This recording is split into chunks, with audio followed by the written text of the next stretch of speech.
میری ایک درخواست ہے سورت اخلاص 2 تسبیح زندگی کا معمول بنا لیں، اس کو تو کبھی نہ چھوڑیں۔ 2 تسبیح زندگی کا معمول بنا لیں، اس کو کبھی نہ چھوڑیں۔ اس کا فائدہ کیا ہوگا؟ اس کے انوکھا فائدہ ہوگا۔ اللہ پاک نا نور کی برکت سے، اعمال کی برکت سے نسلوں میں نور اور خیر عطا فرماتے ہیں، پھر نسلوں میں وہ نور چلتا ہے، نسلوں میں وہ برکتیں چلتی ہیں، بعض اوقات دوسری نسل میں، بعض اوقات تیسری نسل میں، اور بعض اوقات اسی نسل میں۔ عرض کر رہا تھا کہ اپنی زندگی میں اس نور کی روشنی کو ساتھ لے کر چلیں۔ 2 تسبیح سورت اخلاص کی تو زندگی میں نہ چھوڑیں۔ سفر میں جا رہے، حضر میں جا رہے، صحیح جا رہے، پیدل چلتے پڑھ لیں، گاڑی چلاتے پڑھ لیں، گاڑی میں بیٹھے پڑھ لیں، کہیں دفتر میں بیٹھ کے پڑھ لیں، مجبوراً وضو نہیں تو بھی پڑھ لیں، پر چھوڑے نہیں۔ کیوں؟ آپ کی زندگی میں اس کا نور نسلوں میں منتقل ہوگا، اور اس کا نور نسلوں میں جائے گا، اور نسلوں میں رزق، دولت، عزت کے اللہ دروازے کھول کے دکھائے گا۔ ایسا نور ملے گا آپ سوچ نہیں سکتے، ایسا نور ملے گا۔ کون سا مسلمان ہے جو کہتا ہے مجھے سورت قل ہو اللہ، سورت اخلاص نہیں آتی؟ ہر بندے کو آتی ہے۔ اگر کوئی کمزور علم رکھنے والا ہے تو تھوڑی سی محنت کرے، یاد کرے تو اس کو یاد ہو سکتا ہے، ایک میں آپ کو عجیب بات بتاؤں، شیخ ابوالحسن شاذلی رحمت اللہ علیہ، شاذلی سلسلہ، میں کہ جب تو اللہ سے خالص محبت کرنا چاہتا ہے اور چاہتا ہے کہ اللہ اس کے حبیب کی خالص محبت تیرے دل میں اتر جائے، اللہ اس کے حبیب کی خالص محبت تیرے دل میں اتر جائے، اور قیامت کے دن جب اعلان ہو وَامْتَازُوا الْيَوْمَ أَيُّهَا الْمُجْرِمُونَ، مجرم علیحدہ ہو جائیں، ہمارے دوست علیحدہ ہو جائیں، ولی علیحدہ ہو جائیں، بدکار علیحدہ ہو جائیں، تو اس وقت تو اللہ کے دوستوں کی لسٹ میں ہو تو ایک عمل کر لے۔ فرماتے ہیں وہ عمل ہے کہ سورت اخلاص کو اپنے دل کی دنیا میں جگہ دے دے۔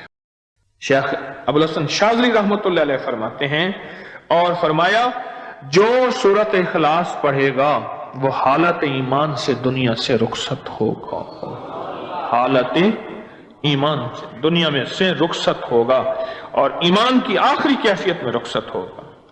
اور ایک اللہ کے ولی نے اپنا مشاہدہ بیان کیا، میرے پاس لوگ آئے رزق کی تنگی میں مبتلا تھے، میرے پاس لوگ آئے بدحال ہو چکے تھے، میرے پاس ایسے لوگ آئے جن کی تنخواہیں بچتی نہیں تھیں، میرے پاس ایسے لوگ آئے جن کے گھر میں جھگڑے ناچاکیاں تھیں، اور میرے پاس ایسے لوگ آئے جن کی زندگیاں تنگ تھیں، اور جو نیکی کرنا چاہتے تھے کر نہیں سکتے تھے، خیر میں آنا چاہتے تھے آ نہیں سکتے تھے، اور برائیاں ان کا راستہ چھوڑتی نہیں تھی، اور نیکی کے دروازے بند تھے۔ کہا میں نے ان سے کہا کہ 2 تسبیح سورت قل ہو اللہ کی پڑھ لو۔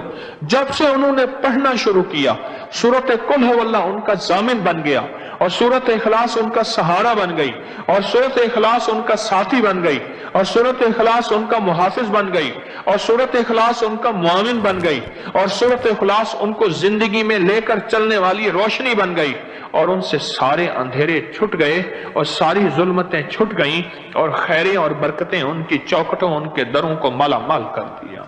اللہ کے ولی اپنا مشاہدہ، اپنا تجربہ بتاتے ہیں کہ جس نے 200 دفعہ سورت اخلاص پڑھی، اللہ پاک اس کو ہمیشہ خیروں سے نوازیں گے اور برکتوں سے نوازیں گے۔ میرے حضور کا فرمان صلی اللہ تعالی علیہ وسلم، فرمان جو 1 مرتبہ سورت اخلاص پڑھتا ہے اس پر برکت نازل کی جاتی ہے۔ برکت، یہی برکت ابھی کہہ رہا ہوں، کچھ نہ رہا، منگتا ہو گیا، کچھ نہ رہا، خالی ہو گیا، برکت نہیں تھی، کثرت تھی۔ اور جو 1 دفعہ سورت قل ہو اللہ پڑھتا ہے، اللہ اس پہ کیا نازل کرتا ہے؟ اور بولو، اور جو 40,000 دفعہ پڑھے گا اور بے بہا پڑھے گا، بولو اس پہ کیا برکتیں نازل ہوں گی، اس پہ کیا برکتیں ہوں گی۔ جو 1 دفعہ سورت قل ہو اللہ، میرے آقا کا فرمان ہے، حضرت انس رضی اللہ تعالی عنہ میرے حضور کے غلام اس کے راوی ہیں، فرمایا جو 1 دفعہ سورت اخلاص پڑھے گا اللہ پاک اس پہ برکت نازل فرماتے ہیں، اور جو 2 مرتبہ پڑھے گا اس کے اہل و عیال پہ پھر برکت نازل فرماتے ہیں۔ پہلے دفعہ پڑھے گا اس پہ،